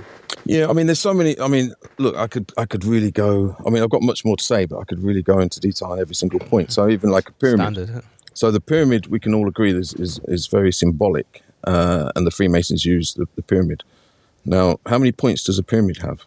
A 3D pyramid. Oh, a 3D pyramid. Yeah. 5. 5, yeah. 5 or phi is the number of man. We have 5 senses, 5 fingers, 5... Or a pentagram. Well, yeah, I mean, technically, if you include the neck and the head, we've got 5 limbs. So if you was to draw a picture of a man, it would have 5 points. But actually, the neck, it would be the spine. So that's the 5th limb, the 5th element. So that's the number of man. So when they're showing you the picture of the pyramid, they're showing you man. They're also showing you the law of 3, because you've seen it from the front aspect. They're also showing you that it's decapitated. The pyramid is... Wait a minute. They're showing you what the pyramid is decapitated. Because it's the spine. No, yeah, they've removed the tip. Yeah, the capstone. It's just the spine. The capstone. Spine, the capstone. Hence the dollar bill. Yeah. But it's... Right, because I've heard Mark Passio say that the capstone is still there. It's separated, but it's not. You're not seeing That's the whole point. They if you're a mason who chooses to build with the blocks, then you will block the capstone, as in fill in the pyramid. If you look at the dollar bill sign where the eye is disconnected from the pyramid, but that's because they're trying to connect. They're trying to fill it with blocks, so it stops the light illuminating from the eye, from the third eye, from the light. Well, I'm using it in reference. I'm using it in reference with regards to man or human. Yeah, no, surely. I'm fully. Oh, yeah. I was just using that as an example for it. Yeah. Okay. So moving on. So I need to go over the gist, because the gist is very important. To have any chance of surviving or understanding or gathering enough information and knowledge, you need to start using gistism. We'll call it gistism, or the techniques of the gist. So I'll just do an example. of a gist. Okay, and it's really good to understand this way of thinking, and this is the style of thinking that they don't really like and they don't want you to have. So, for instance, if I wanted to improve your driving, because they say your driving is a bit bumpy or something, yeah, I could spend years explaining how the clutch works with clutch control, the braking system, ABS, the steering, the hydraulics of steering, the revs of the engine, blah blah blah. I could keep going on and on and on, and that would take a long time for me to improve your driving. Yeah, but what if I was to say to you, right, drive the car, visualize that you've got somebody in the back seat drinking a cup of coffee. Do you think that would improve your driving quicker? If you go straight to the gist. Yeah, oh, he's right though. He's right. It would. Yeah. Yeah. So this is a different. If you had something like a newborn baby in the back of the car, so I get what you're saying. Something very delicate and transport. Yeah, I get it, Lee. Yeah. So this is a good example of how you teach using the gist, as opposed to, you know, you could literally strip a car down and explain to somebody how the engine works and wheels turn and velocity and stuff like that, braking mechanisms. But that probably wouldn't actually improve the driving. You'd have loads of knowledge, but you probably wouldn't improve your driving. It might make it worse because you just have too much information. You'd be so clever, you'd be stupid. Exactly, yes. And this is the situation that we're in with the expertise aspect of existence.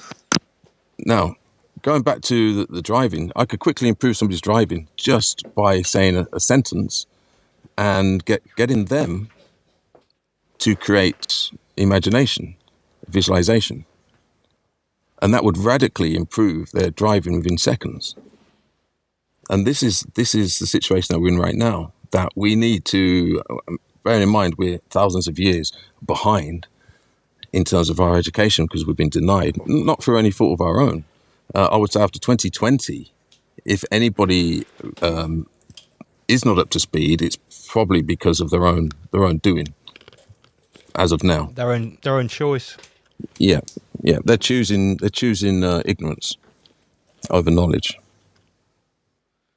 Okay, right. So, what is the third force? So, if something has to be done, and we've got the positive and the negative, and we have to become the neutralizing force, what would it be? It's something that's intangible. It's the invisible aspect that we apply, that we bring to the table. It's the metaphysical side. It's the imagination, the visualization, the aim, the intent, the understanding that we're more than a meat sack. Yeah. Now these are all intangible things, and this is why it's very easy to hide these subjects. Now, if you stop somebody in the street and ask them to actually break down and explain intent, aim, visualization, imagination, they would probably think that you're crazy. And then if you then said to them, well, explain to me your capacity to co-create, they probably wouldn't understand that either. Explain your capacity to co-create. Yeah, most people look at you like you're an absolute nutter if you said that to a random person. Yeah. Can I just say, I was just writing this down but in my opinion, imagination is under attack. Yeah. If you cannot imagine another way or any other way, then how can you put it into place? I've encountered someone with no imagination recently. Before anything gets invented, it has to be imagined. Yes, but I just need to. This is a very important point. No, go, Lee, go. You also have the wrong use of imagination, which is actually what most people have. It's called fantasizing. Now, the problem with fantasizing is that it's almost like it's like a fake third force, and this is why entertainment is very important to the horizontalists, because if they can capture everybody's third force into dramas, films, movies, sports, entertainment, football games.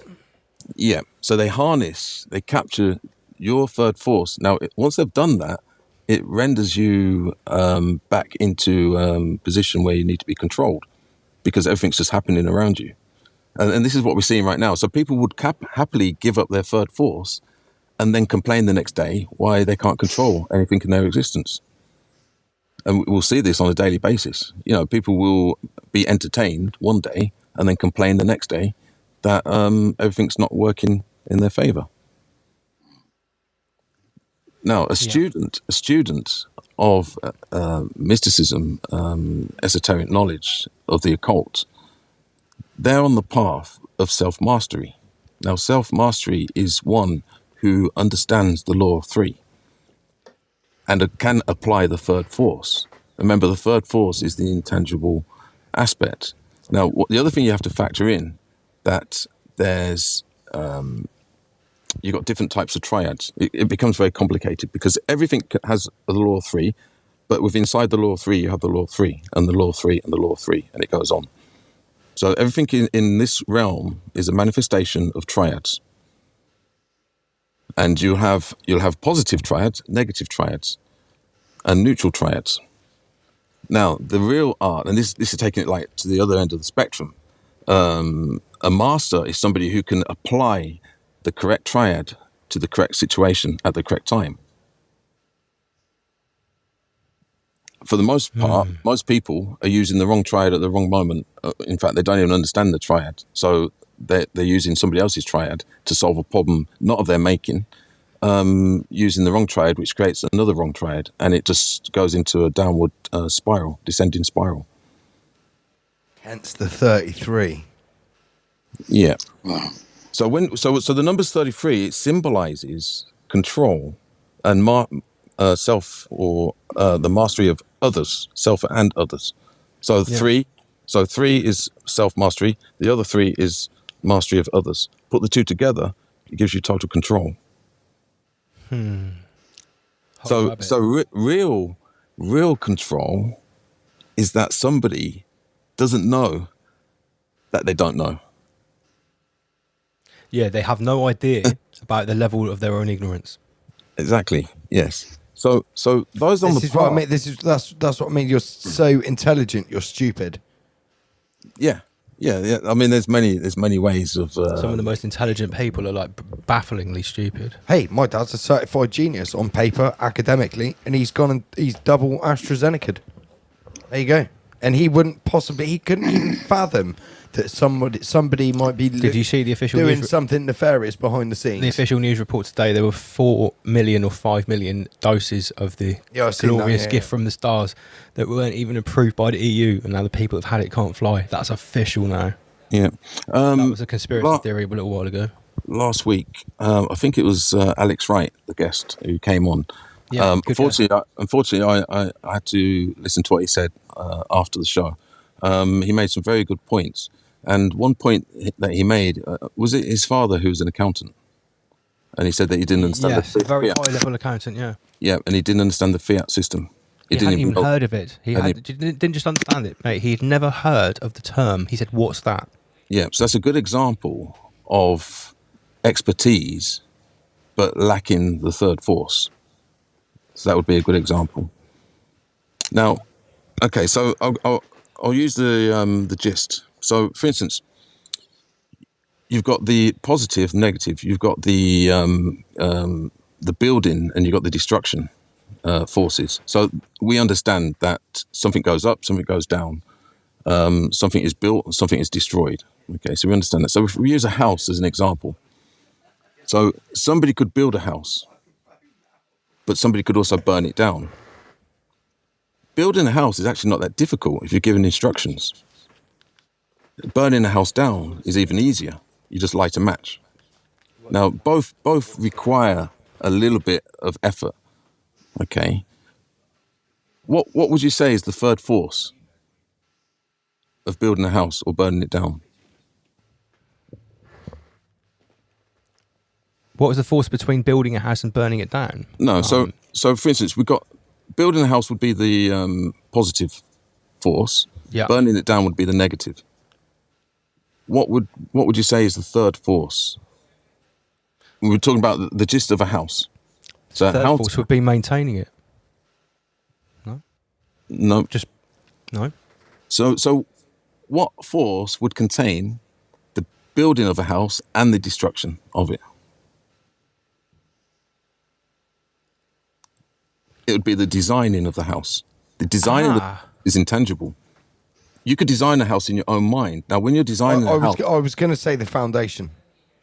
Yeah, okay. So if we use the design as being the third force, whoever designs it would, in the design, they would figure out how to build it. They would also figure out how for it not to burn down. Yeah. So that's just an example of the three forces. So you got the positive, somebody building it, the negative, somebody burning it down. The third force would be in the creation, in the designing of it, which is what's their symbol? The set square and the cross compass. That's what an architect uses. Yeah, and that's why I use the example of the house, because it's building, building blocks.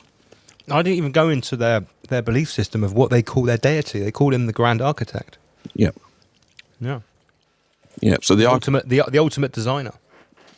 Yeah, I mean, there's so many of these stories that have been embedded into everything, like Adam and Eve, plus the apple. Maybe the apple was the third force. There's many different ways of looking at it. Yeah, Shakespeare. If you read Shakespeare or watch any of the films made, even the modern adaptations, they're very good examples of the third force. I would recommend everybody to watch The Merchant of Venice. So if you've not read that or seen it, I would recommend either reading it or seeing it. It's very, very good. That is all about the law of three.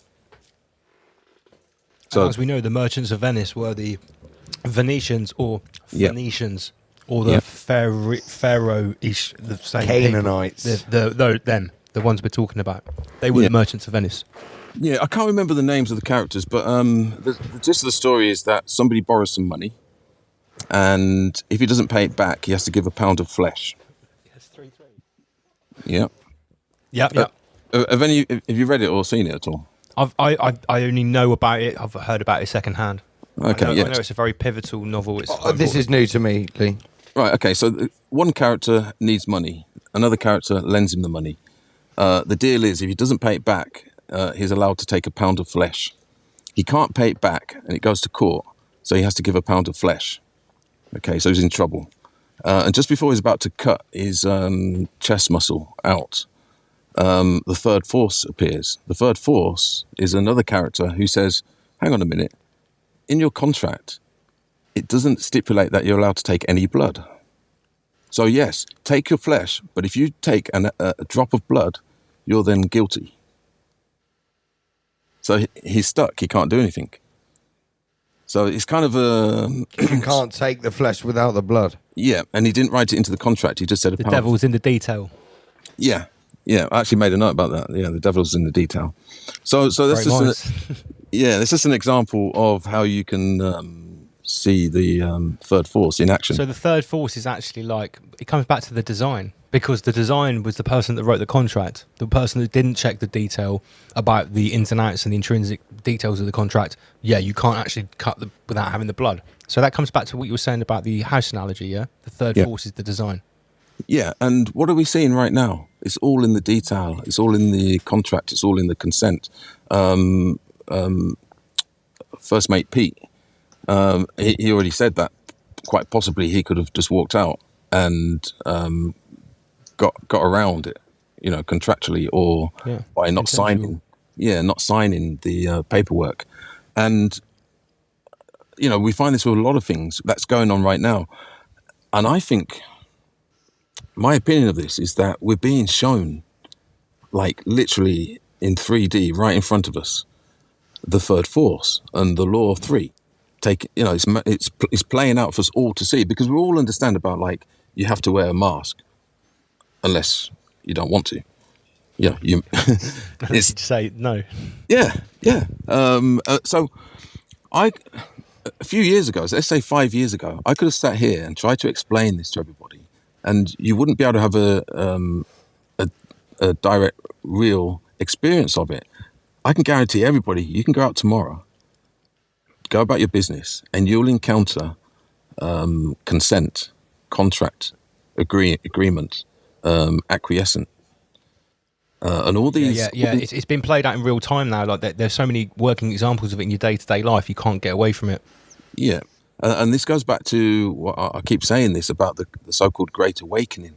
Now, it sounds nice, but what is it? What would it actually look like? It would probably look like this. Also, right, and this is another thing to ponder, right? So, if you had to design something that could create consciousness, what would it look like? Whoa. It would probably look just like what we got now. Think about it. This is a consciousness machine. Rise Above is not just a mental fortress, it's a consciousness factory. It provides a table full of catalyst. Yeah. Now, I would also say that everybody tuning in, minus a couple or maybe three. Those two, maybe it's got to be three now. Because let's just give some context, right? We've said for all of these videos for a long time, we always had one dislike, very unanimously one dislike. A few weeks ago, we moved up to two, and now we've got two people that always watch and always dislike. Tonight, we're going to have the third dislike on the stream. We've never reached past two before. No. Apart from that video I did on the boat, that got 6 dislikes, and there was nothing controversial, just enjoying a nice time in a boat. 6 dislikes, I hate that. 2, 3. Well, maybe that's because there was none of this. Or maybe the algorithm allowed everyone to see it. Because what we normally talk about, the algorithm says, no, most people can't see that. So only people that like it can see it. Maybe, I don't know. Right, so I would suggest, right, that everybody that's tuned in right now and that will tune in the future are people, humans, that are craving to regain their own third force. Yes. Because it's very hard to find it anywhere else. You're not going to get it. That's what Rise Above is all about, mate. It really is. Yeah, I mean, you may be able to go to a mountain temple and study for 30 years or whatever. We did that, so you don't have to. However, you can't meditate your way out of a physical problem. No, but I've sat with the monk. That's how I got this. I'm not saying there's anything I've sat there negative and about that. I've had that experience where, you know, I sat there But for 45 what I'm saying minutes. is the current physical situation. Oh no, you need a shortcut now. There's not any time to do that anymore. No. There's not any time to go to the mountain, to go on your spiritual pilgrimage. No. I had a long time to go and do that. Master Lee had twice as long. Most people don't have the opportunity to travel the world that some of us have, and to have these experiences. That's why I created Rise Above. I wanted to condense everything, and I wanted to create not just a table. I wanted to create a magnetic center. I wanted to create a magnet to pull in resonant frequencies of other people that were ready to sit at this table to come to this pinnacle that we are right here, right now in episode 33. Yeah, I don't care if anyone thinks that's cringe or cheesy. I really feel about it like this, because at the end of the day, like I said earlier, what we have been drip feeding you, what we've been, and we, you know, I'm not a master or a teacher. I've got my teacher here with me for me to learn as well. But we're putting things on the table to help other people to learn this third force, to understand that the third force could be with inside them. It doesn't have to be exterior. Yeah, that's the whole rabbit. Yeah, you become the cause, not the effect. And for those who have listened to some of my stuff, I've meant about the cause and the effect being inverted. Now, unfortunately, most people suffer in this realm because they're just the consequence of the effects, rather than being the master, creating the cause and allowing it to manifest in this realm. Now, going to the subject of being illuminated or Illuminati and stuff like that, or light bearers or whatever. Yeah. Well, what that basically means is that we're living in a realm of darkness. So if you've only got the two forces, you're going to be in a position of darkness. The third force will bring you the light.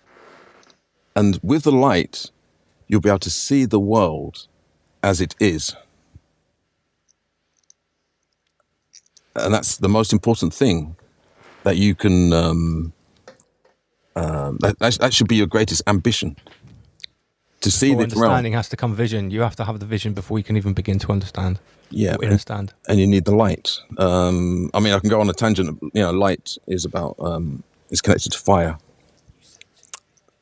Fire is connected to spirit. All these things. But I want to sort of, I don't want to go too far into things because then we'll lose the gist of it. Now, what the information I've given would potentially take 33 years to learn. Now, just because no of exaggeration either. Yeah. Now, as an example, I'm sat here speaking, talking, sharing this knowledge. Okay. There is no credit. Nothing is for free in this realm. The third force comes from your own effort, from the self, and this is why you've got people in this realm that do not understand things. They willfully do not understand things, and they don't want to understand things. Why? Because it requires effort. Aim with action, okay? But with action comes effort. Or to have any action, you have to put effort into it. And these people are just basically lazy. Can I just say one thing, Lee? So I'm sorry to butt you in. I totally agree with everything you just said. There is another type of person, in my opinion. I'm going to use a close family member as an example. Actually, I can use multiple close family members. There has to be three types because everything contains three. Of course, absolutely. There's 3 types, of course there is. So, from what I can say, from my own personal experiences, some people that are close to me don't want to even look at this stuff, any of it, not even one blink of it, because their life is comfortable as it is. And that's because they're on the horizontal plane. Not necessarily. Right. Now, this is a very interesting point that you brought up, and it's something that I was thinking about a lot today. So, as an example, right? There's a lot of middle-class people who are fairly comfortable and don't want things to change. Right. Okay. Well, how about this? Maybe they've already mastered the third force.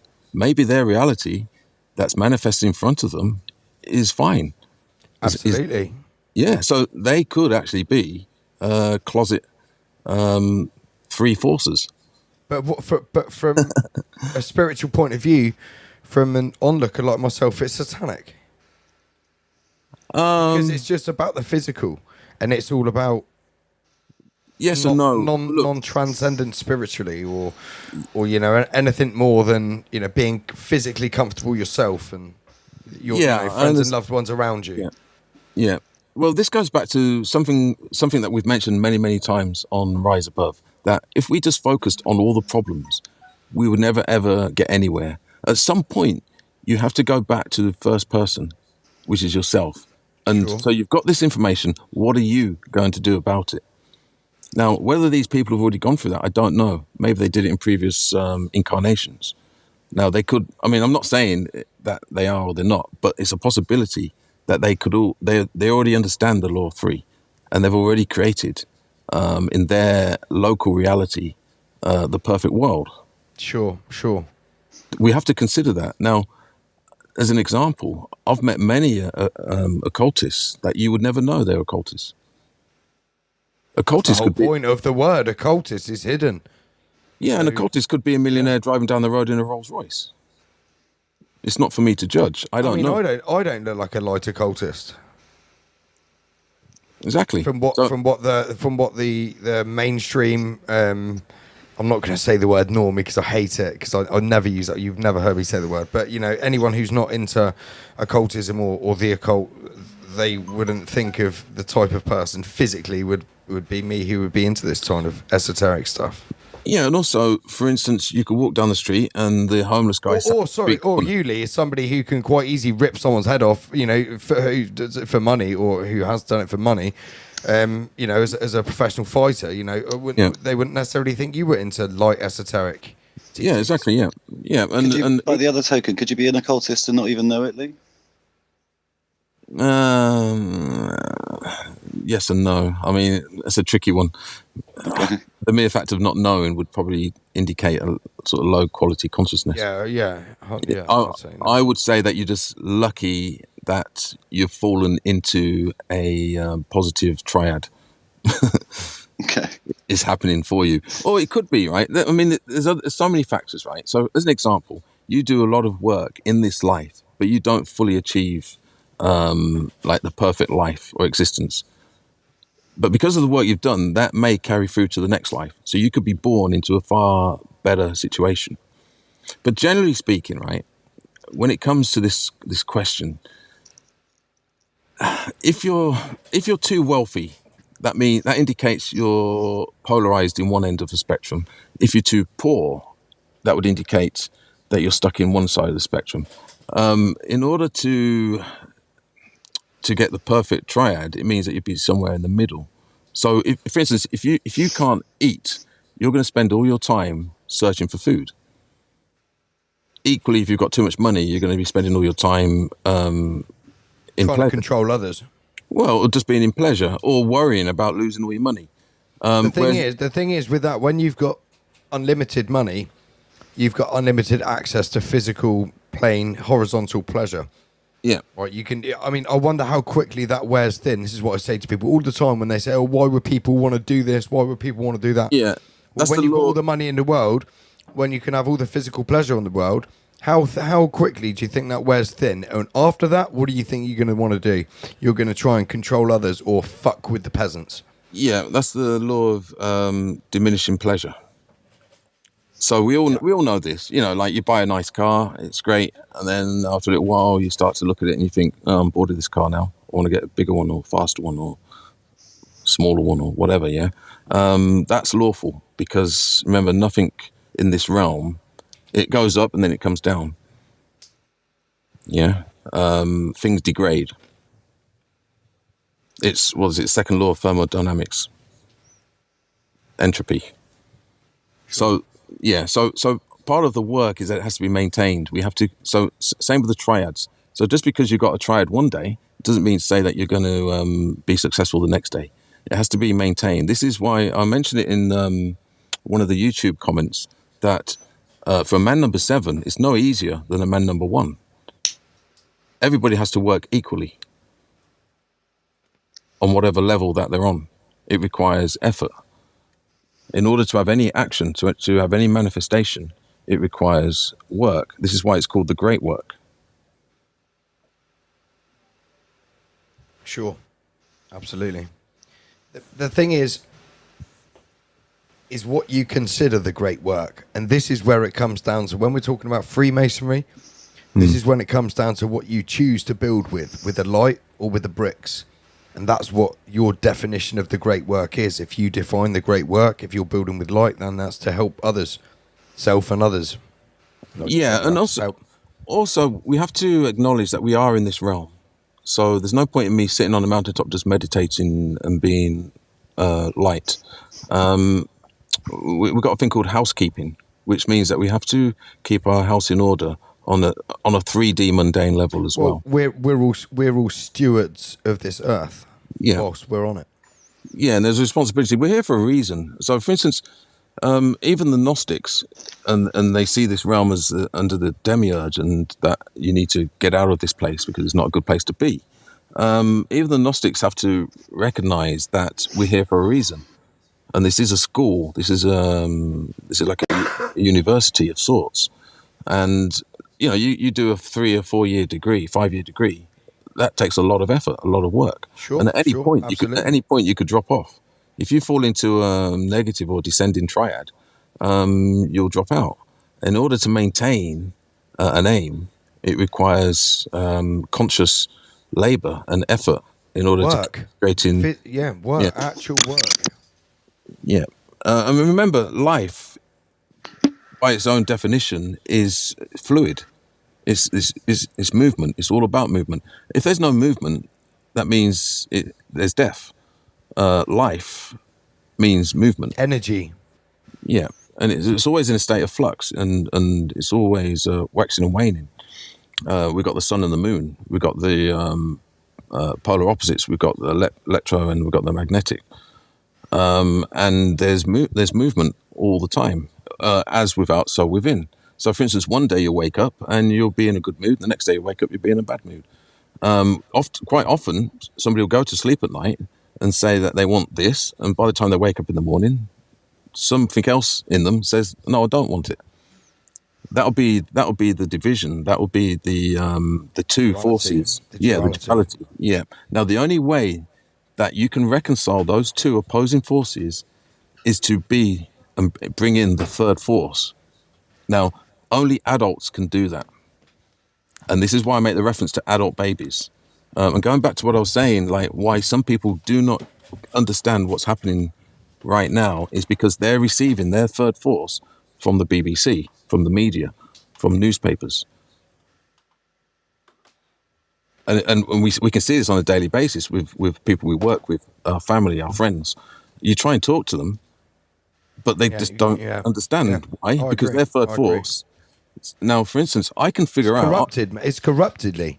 Yeah, I see myself as a responsible adult, and I can figure stuff out. Now, whether I'm gifted, whether it's because of all the work I've done, I don't know. But I think even as a kid, I could figure things out quite well. I've got critical thought. I have the ability to analyze something and find a solution. Some people just don't have that. And that's why. It's because they're operating on the law of two. And they've given away their capstone to the 33. Willingly? Willingly, yeah. Yeah. To a degree.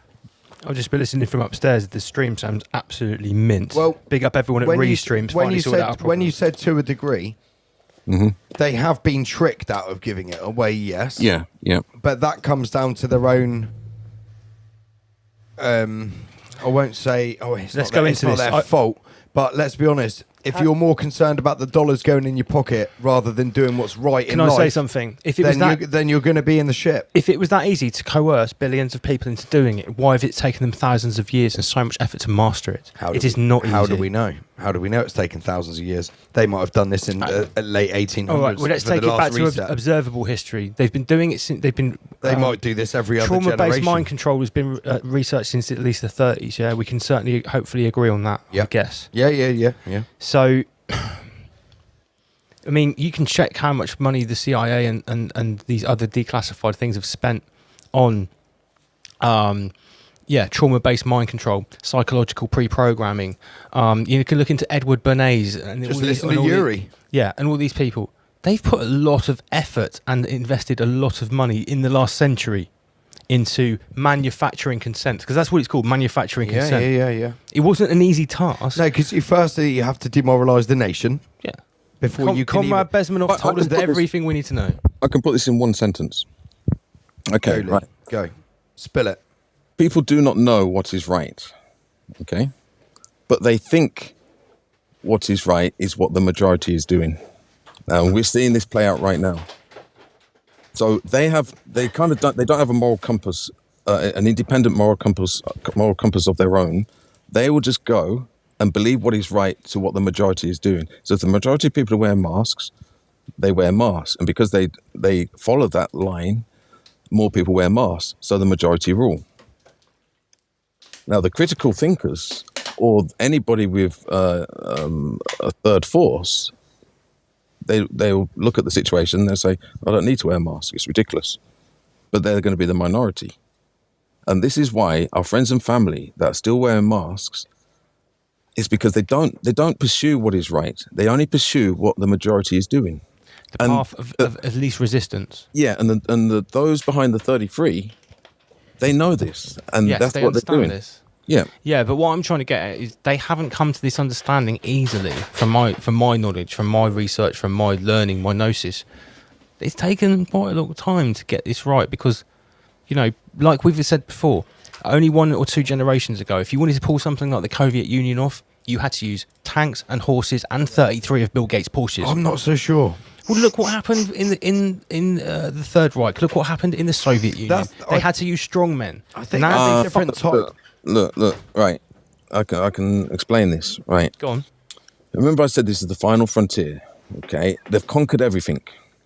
Yeah, they can put a gun to your head. But you know what? When you do that, you don't always get the result you want. Yeah. By doing it this way, they get a far better quality of control. Because you can only point a gun to somebody's head for so long, and it takes a lot of manpower to keep the gun pointed to the head. Whereas if you can get create people rebels and freedom fighters by shooting people in the head. If you can get people to have their own gun and point it to their own head, then this is total control, and this is what they're going for. This is the final frontier. Now, for instance, you could look at history and you could say, well, they conquered this force, they conquered that force. Now this is the final force. They're going for the Holy Trinity. of control. It's not my lyric. Let me make one thing clear. Inside the mind is the final frontier. Our demise has been engineered, so seek the truth or succumb to the fear. Yep. The final frontier, that's what you said, isn't it? Yeah. 2016, that lyric. Gosh. So, I'm just going to jump in here, chime in. So, I'm not so sure this is... I'm just putting this out there. This is just... I'm saying at least a century they've been perfecting the technique. Yeah. This is... Yeah, I don't think they would have been able to pull this off in the 40s or the 50s to convince all of those men back then that were oozing with testosterone, men that could build a house, men that could chop down a tree, men that could start a fire, dig a well by default. So globally, them type of men. Definitely globally, no. However, well, let's list a name. Yeah, go ahead. From a nation, right? Let's just take America, okay? So America, there's no radio, there is radio, but there's no TV or no social media, no internet, blah blah. So if you announce on the radio, or whatever, I'm talking about the Spanish flu, because there's no coincidence that this was in I've just looked it up. It's 1918 to 1920, literally 100 years ago. I'm saying that them making the peasantry put masks on and stand 2 meters apart, 6.6 feet apart, and doing all this is a giant satanic ritual that they do annually on a 100-year basis. I've heard this today. I was actually having a debate with an admitted satanist on Facebook. He was saying they've never done it globally, and now they've got the technology to do it globally. That's what I think. Because in Spanish flu, most of the deaths didn't just come from the bacterial pneumonial infection from the mask wearing. It also came from the overprescription of aspirin. That's it. So they actually overprescribed basic drugs and just euthanized people. And at that time, those were the drugs like they had Ivor medicine. But at that time, those were the up-to-date, most modern drugs. So what are they doing these days, 100 years later, with the most up-to-date modern drugs? They're doing the same thing. It's not Ivor medicine. What's the one that Hancock overprescribed the euthanasia drug? Oh, the Medilazepam or something. Yeah, something. The one that puts everyone to sleep, especially if you've got breathing problems. But again, I'm saying that this is a 100-year ritual, around about 100-year cycle that they're doing, and it's just some weird, satanic, opposing ritual. But anyway, continue, Marcelly. Right, no, that's okay. So you just reminded me of a couple of things. Something else that Alex Wright mentioned last week. Now, I must say I agree with literally 99.9% of what he said. Although there is one point that that I did think about, or I have thought about it for quite a while. That, he's fully right in terms of that the tipping point. We're years away from the tipping point, if there is a tipping point, and that basically humanity is snookered in a slave position. And because if you look at history, it says for itself, okay? But this is one of the only times, or the first time, that it's been a global or crater or realm, crater-wide, where it's every country is in agreement for the most part, bar 2 or 3 countries. Okay, so we've had world wars, we've had communism, we've had socialism, the Nazis, capitalism, blah blah blah blah. Now this is the first time where you've got one agenda. Yeah, because communism didn't complete it last time. You could argue that all of those totalitarian regimes were always trying to complete what they're trying to do now, to have the one empire. Yeah, and I would agree with what you're saying in agreement with Alex. Is his name Alex? Right? Yeah, Alex. Yeah. Right. That we're years off it, because let's look. How long did it take for the Berlin Wall to physically come down? Decades. But the point I'm trying to make is this, right? So, for instance, you got communism. So they did communism, but because you had capitalism and you had many other systems, it would actually take longer to come down because they're only using one part of the triad. What we're seeing right now, and this is why it depends how you look at it, we're very lucky to be living in this time where, unlike any other time in history, we're seeing the complete triad being placed or unfolding in front of us. So, as an example, those who suffered communism, they probably didn't understand a lot of other things. Those that suffered capitalism didn't understand a lot of things. Those that suffered colonialism didn't understand a lot of things. But with technology and information and the internet and science and so on and so forth, This is probably the first time in history where we have the chance to see everything, and we're seeing the hands and the agenda rolling out by the one horizontalist at one time, all at the same time. The final move. Yeah. Now that should be enough to evoke, to trigger, to provoke the third force within us. Because if it doesn't, then nothing will. This is it. This is the final, ultimate, universal, omnipotent catalyst. Yeah. The ultimate test. Yeah. This is the final test. If we fail this, that's it. That is it. It's over. That means, so for instance, throughout history, two-thirds have been controlled. Two-thirds have been controlled. Two-thirds control. Now we're witnessing 3 of 3 control. They're trying to pull off the final 33. Yeah. We won't let that happen.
That's what happens when I go to the front room. Right, peasants, I'll see you lot tomorrow. Rise above. That could have been smoother, couldn't it?